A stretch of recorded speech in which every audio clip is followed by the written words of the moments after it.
விழுப்புரம் பக்கத்துல எரிந்த நிலையில பெண் சடலம் கண்டுபிடிக்கப்பட்ட சம்பவம் பெரும் பரபரப்பையும் அதிர்ச்சியும் ஏற்படுத்தியிருக்கு. கண்டுபிடிக்கப்பட்ட சடலம் காணாம போன பெண்ணுடையது அப்படின்றது உறுதி செய்யப்பட்டிருக்கு.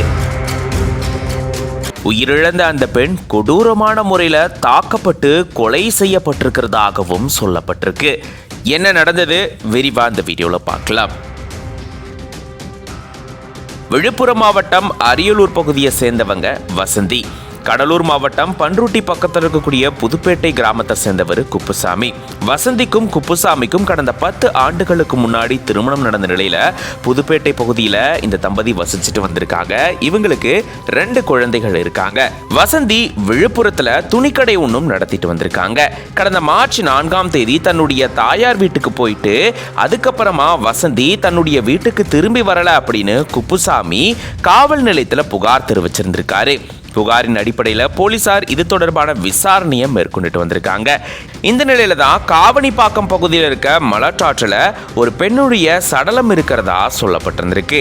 எரிந்த நிலையில பெண் சடலம் மீட்கப்பட்ட நிலையில போலீசார் மேற்கொண்ட தீவிர விசாரணையில அந்த சடலம் வசந்தியோடது அப்படின்றது உறுதி செய்யப்பட்டிருக்காம். கொடூரமான முறையில அவங்க தாக்கப்பட்டு கொலை செய்யப்பட்டிருக்கிறதாகவும் சொல்லப்பட்டிருக்கு.